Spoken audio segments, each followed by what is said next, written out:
Hello friends, welcome back to my YouTube channel Jyoti academic of GNM में। आज का जो टॉपिक है वो लास्ट वीडियो जो मैंने बनाया था उसमें मैंने साइकेट्रिक हिस्ट्री टेकिंग के बारे में आप लोगों को बताया था, तो उसी का कंटिन्यू वीडियो है। कुछ टेक्निकल इश्यूज़ की वजह से वो वीडियो मैं कंटिन्यू नहीं कर पाई थी, तो आज के इस वीडियो में मैं आपको पूरा टॉपिक समझाने वाली हूँ। लास्ट में मैंने आपको प्रेजेंट हिस्ट्री टेकिंग या साइकेट्री चीफ कंप्लेंट के बारे में बताया था। आज के इस टॉपिक में मैं शुरू करूँगी पास्ट साइकेट्रिक हिस्ट्री से। पास्ट साइकेट्रिक हिस्ट्री का मतलब होता है कि पेशेंट का पास्ट में क्या कोई हिस्ट्री रही है या प्रीवियसली उसने कुछ एक्सपीरियंस किया है, कोई भी मेंटल से रिलेटेड, स्ट्रेस से रिलेटेड कुछ भी, जहाँ पे हमें ये पता करना होगा कि पास्ट में कोई पेशेंट को कोई डिसऑर्डर रहा है क्या, लाइक एंजाइटी या फोबिया, डिप्रेशन, कोई भी किसी भी चीज़ से रिलेटेड। फिर उसका ड्यूरेशन कितना रहा है, कितने समय तक, अगर कोई उसको डिसऑर्डर रहा है तो वो कितने समय तक रहा है, इसका पता लगाना है कि 1 साल रहा है, 6 महीने रहा है, 2 महीने रहा है, 3 महीने रहा है,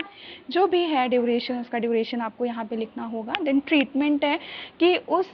डिजीज़ से रिलेटेड पेशेंट का क्या ट्रीटमेंट चला है, क्या कोई मेडिकेशनल ट्रीटमेंट हुआ है या उसका थेरेपीज़ वगैरह अप्लाई हुई हैं, जो भी ट्रीटमेंट हुआ है वो ट्रीटमेंट लिखना पड़ेगा। देन आउटकम क्या आया, आउटकम मतलब कि जो पेशेंट को जो भी डिजीज़ थी, जो भी डिसऑर्डर था, और जब हमने उसका ट्रीटमेंट लिया उसका, तो फिर पेशेंट का इवैल्यूएशंस क्या निकला, मतलब क्या वो ट्रीटमेंट सही था कि नहीं था, क्या पेशेंट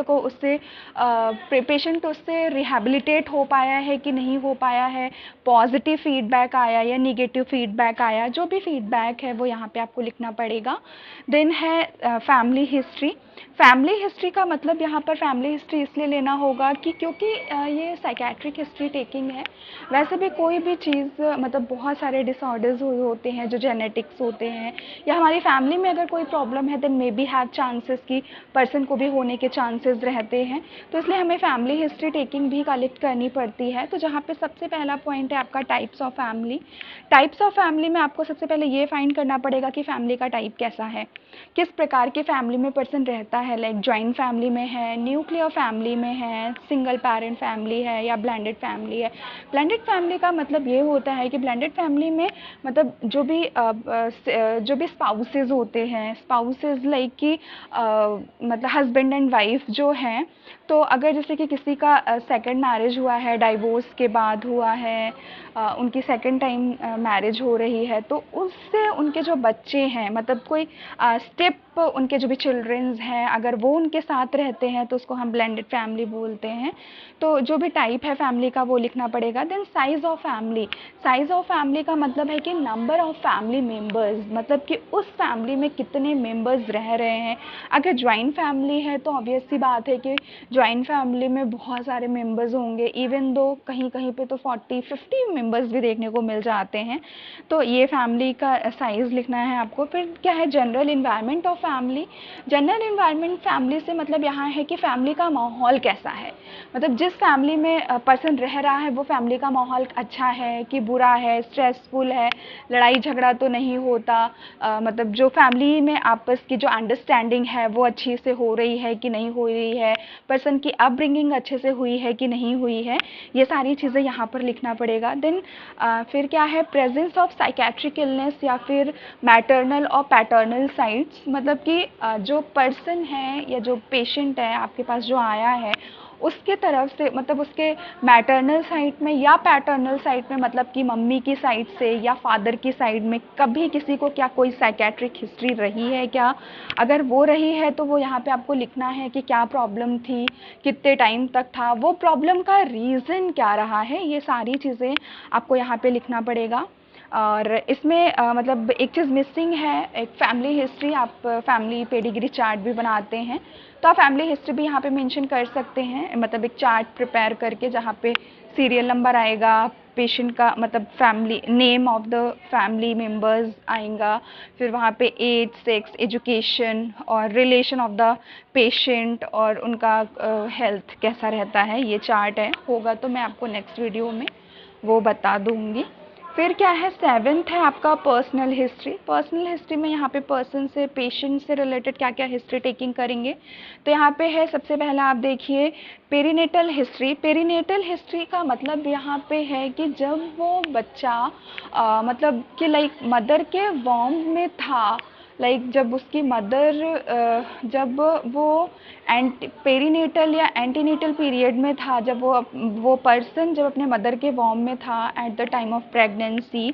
तो क्या उसकी मदर को कोई प्रॉब्लम थी, कोई भी प्रॉब्लम, लाइक कोई इन्फेक्शन, या मदर कोई अल्कोहल यूज़ कर रही थी, किसी भी प्रकार का कोई साइकेट्रिक या फिज़िकल कोई स्ट्रेस था, साइकेट्रिक इलनेस था, कोई ट्रॉमा था, या कोई मैटरनल इन्फेक्शन था, ये सारी चीज़ें पेरीनेटल हिस्ट्री में पता करेंगे। इससे ये पता चलेगा कि लाइक जैसे कि सपोज़ आप लोगों ने सुना भी होगा कि जब प्रेगनेंसी होती है तो प्रेगनेंसी के टाइम पे विदाउट प्रिस्क्रिप्शन हम कोई भी मेडिसिन नहीं यूज़ कर सकते हैं, नहीं इनटेक कर सकते हैं। आपको कुछ भी हो, विदाउट डॉक्टर के प्रिस्क्रिप्शन हम, या इंटॉक्सिकेटेड चीज़ें नहीं यूज़ कर सकते हैं, अल्कोहल्स वगैरह, या फिर प्रेगनेंसी कंसीव भी करनी होती है तो अगर हमें कोई भी अगर इन्फेक्शन होता है या कोई डिजीज़ होती है तो सबसे पहले हमें डॉक्टर से कंसल्ट करना पड़ता है और डॉक्टर की एडवाइस में ही कंसीव करना पड़ता है। तो अगर ऐसे कोई प्रॉब्लम रही हो तो वो यहाँ पे आपको डेटा कलेक्ट करना है। और जब बच्चे का जन्म हुआ है तो बच्चे का जन्म कैसा था, फुल टर्म था। फुल टर्म का मतलब कि क्या बच्चा प्रॉपर 9 मंथ कंप्लीट करने के बाद बॉर्न हुआ है, या प्री मेच्योर मतलब 9 महीने से पहले ही बॉर्न हुआ है, उसका बॉर्न हो गया है, या पोस्ट मैच्योर मतलब कि 9 मंथ कंप्लीट होने के बाद या ज़्यादा टाइम लग गया है उसके बाद हुआ हो। ऐसी कोई भी प्रॉब्लम्स आ सकती हैं। Then types of delivery. Types of delivery मतलब कि डिलीवरी का टाइप्स कैसा था, नॉर्मल डिलीवरी था, एबनॉर्मल था, इंस्ट्रूमेंटल डिलीवरी था, या सर्जिकल डिलीवरी। और बर्थ क्राइम, जहाँ पे आप अबगार स्कोर चेक करते हैं, सेकेंड ईयर में ही आप पीडियाट्रिक के अंदर पढ़ रहे होंगे अबगार स्कोर, जहाँ पे हम 5 अबगार स्कोर को मेज़र करते हैं। तो वहाँ पे एक अबगार स्कोर ये भी है कि बच्चे का जो क्राइम था वो कैसा रहता है। तो इमीडिएट बच्चे का क्राइम था कि मतलब जब बच्चा बॉर्न हुआ है तो क्या बच्चा तुरंत रोया है कि नहीं रोया है, डिलेड हुआ है, ऐसी चीज़ें। बर्थ डिफेक्टेड मतलब कि जब बच्चा पैदा हुआ तो क्या कोई ऐसा बर्थ डिफेक्ट था जिसके साथ वो बच्चा पैदा हुआ है, ऐसी सारी हिस्ट्री आपको कलेक्ट करनी है। देन है post natal complication. Post natal complication मतलब कि जन्म के बाद, जैसे कि जनरली बहुत ही कॉमन सा हो जाता है कि जनरली जब बच्चा बॉर्न होता है और वो बाहर के इन्वायरमेंट में आता है तो उसको जॉइंटिस जैसी कभी कभी जॉइंटिस जैसी प्रॉब्लम से उसको सफ़र करना पड़ता है। तो क्या ऐसा कोई कॉम्प्लिकेशंस अराइज हुआ है बच्चे के अंदर, तो ये सारी चीज़ें आपको पता करनी पड़ेगी। यहाँ पे पीलिया लिखा हुआ है, साइनोसिस लिखा हुआ है। साइनोसिस का मतलब कि प्रॉपर अगर बच्चे के अंदर प्रॉपर ऑक्सीजनेशन नहीं चल रहा होगा, प्रॉपर ऑक्सीजन नहीं होगा, बच्चा अगर मदर वीक रही होगी तो हो सकता है कि मे बी चांसेस कि बच्चा भी वीक हो, तो दैट कंडीशन में साइनोसिस की कंडीशन भी आ सकती है कि ब्लड के अंदर प्रॉपर जो ऑक्सीजन है वो सप्लाई नहीं हो पा रहा है, तो उस कंडीशन में साइनोसिस भी देखने को मिल जाएगा। मतलब कि जो बच्चे की बॉडी का कलर है वो ब्लूइश डिस्कलरेशन में हो जाएगा, तो ये फाइंड करना है। फिर है चाइल्डहुड हिस्ट्री। चाइल्डहुड हिस्ट्री में मतलब प्राइमरी केयर गिवर, कि जब बच्चा बॉर्न होता है तो बच्चे को बच्चा जब पैदा हुआ तो उसका केयर किसने किया है, उसकी देखभाल किसने की है, मतलब उसके पेरेंट्स के थ्रू हुई है या फिर किसी और के द्वारा की गई है, ये पता करना पड़ेगा। फीडिंग कैसा रहा है बच्चे का, ब्रेस्ट फीड हुआ है या आर्टिफिशियल फीड हुआ है, ये सारी चीज़ें पता करना है। Age of weaning. Age of weaning का मतलब है कि जैसे कि 6 मंथ एक्सक्लूसिव ब्रेस्ट फीडिंग होती है, जहाँ पे ये तो खैर कॉमन सी बात है, ये सबको पता होता है कि कोई भी बच्चा बॉर्न होता है तो उसको 6 महीने तक की ब्रेस्ट फीडिंग कराने के बाद हम जो भी उसको आर्टिफिशियल चीज़ें मतलब जो भी खाना शुरू करते हैं, जैसे कि चावल का पानी, दाल का पानी, ये सारी चीज़ें, तो वो स्टेज होती है, वो वीनिंग होती है। तो बच्चे ने वीनिंग कब से शुरू किया, वैसे ऑब्वियस सी बात है कि 6 मंथ के बाद शुरू ही करते हैं, लेकिन अगर कोई रिस्ट्रिक्शंस रहे हों, बच्चे में कोई प्रॉब्लम रही हो, है ना, तो ऐसे कंडीशन में भी आपको पूछना पड़ेगा। फिर क्या है डेवलपमेंटल माइलस्टोन्स। डेवलपमेंटल माइलस्टोन्स का मतलब यहाँ पर ये है कि जो बच्चा हुआ है या जो बच्चा है उसका प्रॉपर तरीके से क्या डेवलपमेंट हुआ है, मतलब कि जब बच्चा पैदा होता है तो वो उसका मतलब प्रॉपर उसका पलटना शुरू करना, उसका क्रॉल करना, उसका सिटिंग, उसका चलना, उसका बोलना, ये सारी चीज़ें क्या प्रॉपर तरीके से शुरू हुई हैं, नॉर्मल तरीके से उसका डेवलपमेंट हुआ है, एक सही एज में हुआ है कि चीज़ें लेट हुई हैं, ये सारी चीज़ें पता करनी पड़ेगी। एज ऑफ टॉयलेट ट्रेनिंग, बच्चा कौन सी एज में उसको टॉयलेट ट्रेनिंग मिल गई थी कि बच्चे को ये समझ में आ गया था कि अगर उसको टॉयलेट जाना है, वॉशरूम करना है, तो उसको समझ में आना है कि मतलब मदर को या कोई भी है तो उसको वहाँ पे बताना है। ये सारी चीज़ें उसने कब से सीखी है, ये सारी चीज़ें। फिर है एजुकेशनल हिस्ट्री। एजुकेशनल हिस्ट्री के अंदर age of beginning of education, मतलब बच्चे जो पेशेंट है, पेशेंट ने अपनी किस एज में स्टडी शुरू की है, किस एज से उसने पढ़ाई शुरू कर दी थी, वो एज यहाँ पे मेंशन करना है। फिर relation with the peer and teachers. Peer का मतलब होता है फ्रेंड्स के साथ।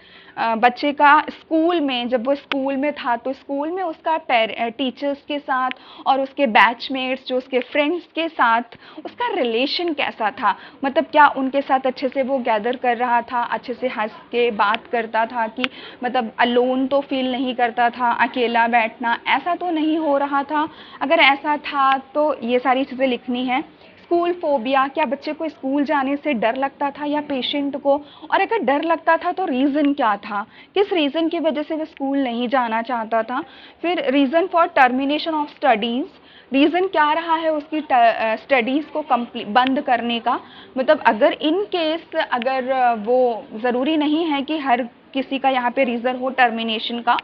मतलब बंद करने का ज़रूरी नहीं, हो सकता है कि उसने अपनी स्टडी कंप्लीट भी कर ली हो, तो अगर स्टडी कंप्लीट कर ली है तो आपको यहाँ पे लिखना पड़ेगा कि स्टडीज़ कंप्लीट थी। लेकिन अगर कोई रीज़न है, किसी रीज़न की वजह से उसको अपनी स्टडी छोड़नी पड़ी है, तो आपको वो यहाँ पे रीज़न हो सकता है, कोई भी रीज़न हो सकता है। सपोज अगर पेरेंट्स, अगर बच्चा ज्वाइंट फैमिली में रह रहा हो, पेशेंट ज्वाइंट फैमिली में रह रहा हो और ज्वाइंट फैमिली की फिनेंशियल कंडीशन इतनी अच्छी नहीं हो और बच्चे बहुत सारे रहे हो, तो मे बी चांसेस कि वो फिनेंशियल कंडीशन की क्राइसिस में आकर उसने अपनी एजुकेशन को स्विच कर दिया हो, उसके पेरेंट्स की वजह से उसे स्विच किया हो, अच्छी एजुकेशन नहीं मिल रही हो उसकी वजह से स्विच किया हो, उसका पढ़ाई में मन नहीं लग रहा हो, इसकी वजह से, लड़की है मे बी उसकी शादी जल्दी हो गई हो, इसकी वजह से बहुत सारे रीजंस हो सकते हैं यहाँ पर। तो जो भी रीजंस हैं you have to mention here. फिर नेक्स्ट है प्ले हिस्ट्री। प्ले हिस्ट्री में जो पर्सन है वो किस प्रकार का, मतलब कैसा गेम प्ले करता है, किस प्रकार का गेम खेलना उसको पसंद था और किस एज से कैसे लोगों के साथ उसने गेम खेलना शुरू किया है।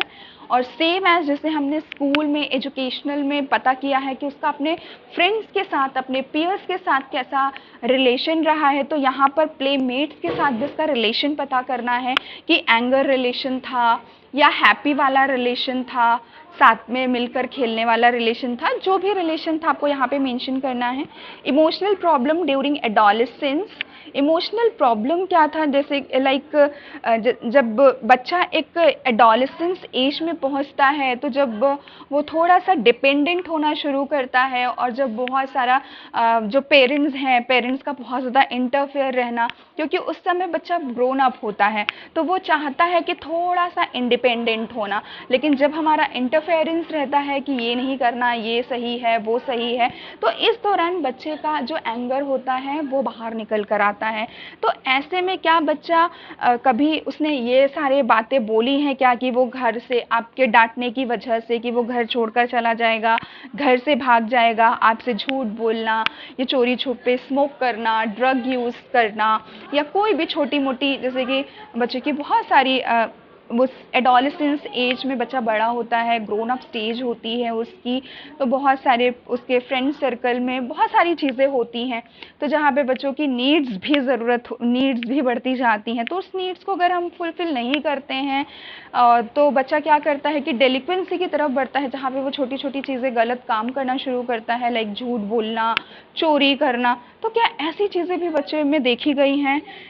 ये सारी चीज़ें अगर है तो वो मेंशन करना है। देन है प्यूबर्टी। प्यूबर्टी का मतलब ये है कि जब सेकेंडरी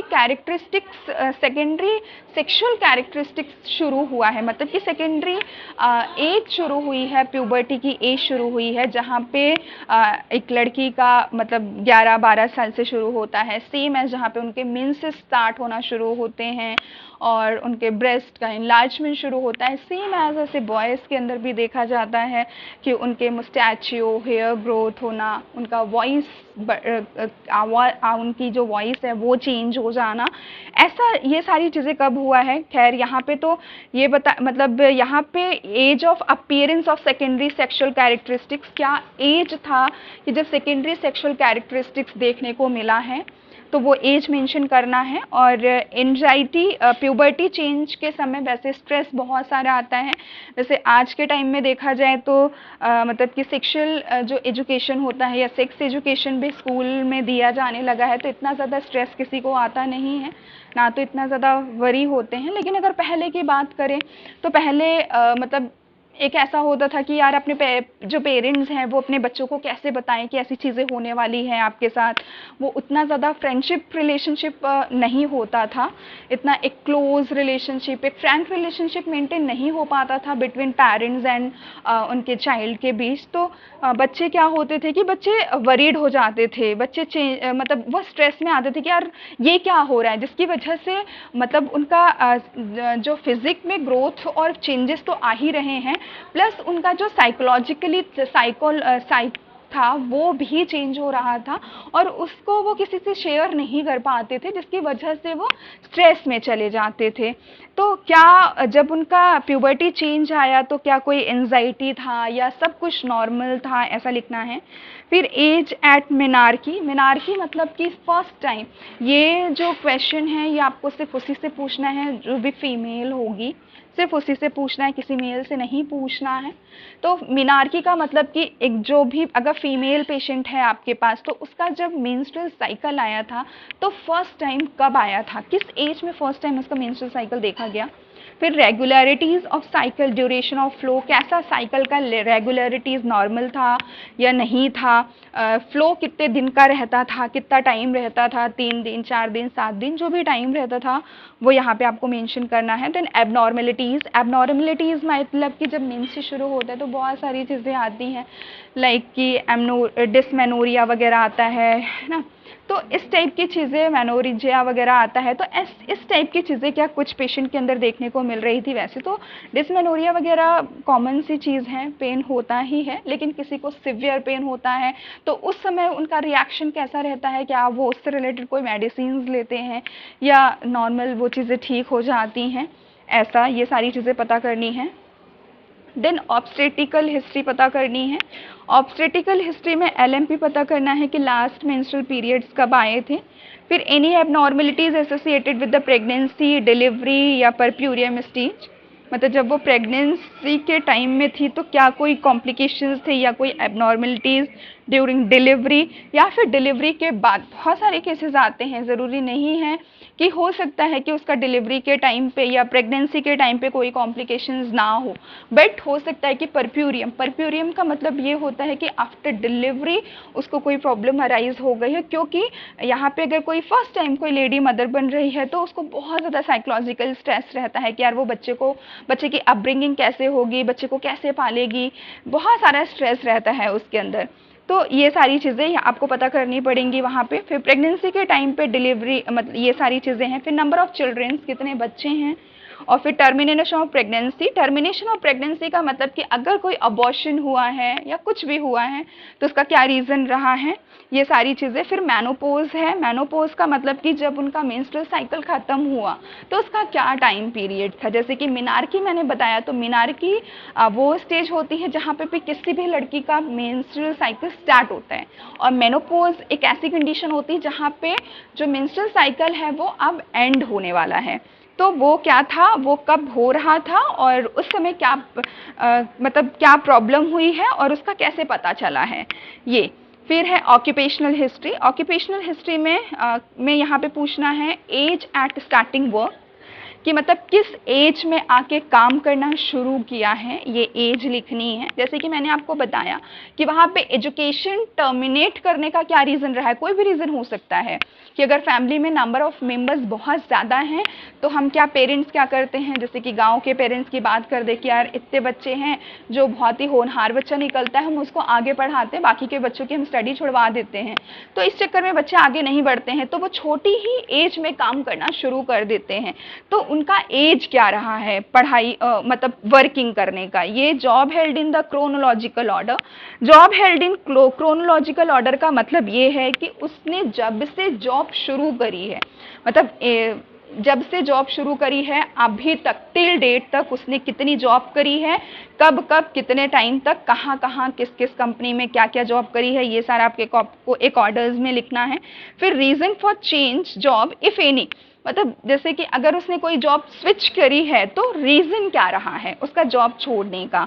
फिर क्या है करंट जॉब सेटिस्फैक्शन, अभी जहाँ पे वो जॉब कर रहा है उसका क्या वो सेटिस्फाइड है उस जॉब को लेकर, ये लिखना है। और क्या अपने कलीग्स के साथ उनके जो हायर अथॉरिटीज़ हैं उनके साथ उनका रिलेशन अच्छा है कि नहीं अच्छा है, ये सारी चीज़ें। फिर है यहाँ पे whether job is appropriate to client background, क्या करना है कि मतलब कि जहाँ पे जो पर्सन है जो क्लाइंट है वो जॉब कर रहा है, क्या उसके लिए वो बैकग्राउंड एकदम अप्रोप्रिएट है, एकदम सही बैकग्राउंड है कि नहीं है, क्या उस बैकग्राउंड में वो स्टेबल हो पा रहा है, सेटिस्फाइड हो पा रहा है कि नहीं। क्योंकि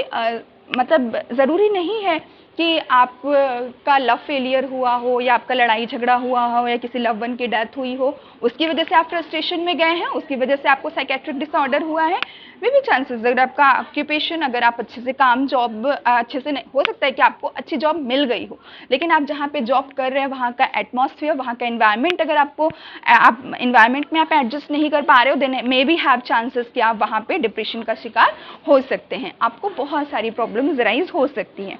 फिर है sexual and marital history, type of marriage, किस प्रकार का उसका मैरिज था, सेल्फ चॉइस था या अरेंज्ड मैरिज था, मतलब सेल्फ चॉइस मतलब कि उसने अपनी पसंद की शादी करी है या घर वालों की मर्जी से शादी करी है, यहाँ पे आपको वो लिखना होगा। ड्यूरेशन ऑफ मैरिज, शादी को कितना टाइम हो गया है। Interpersonal relationship with in law,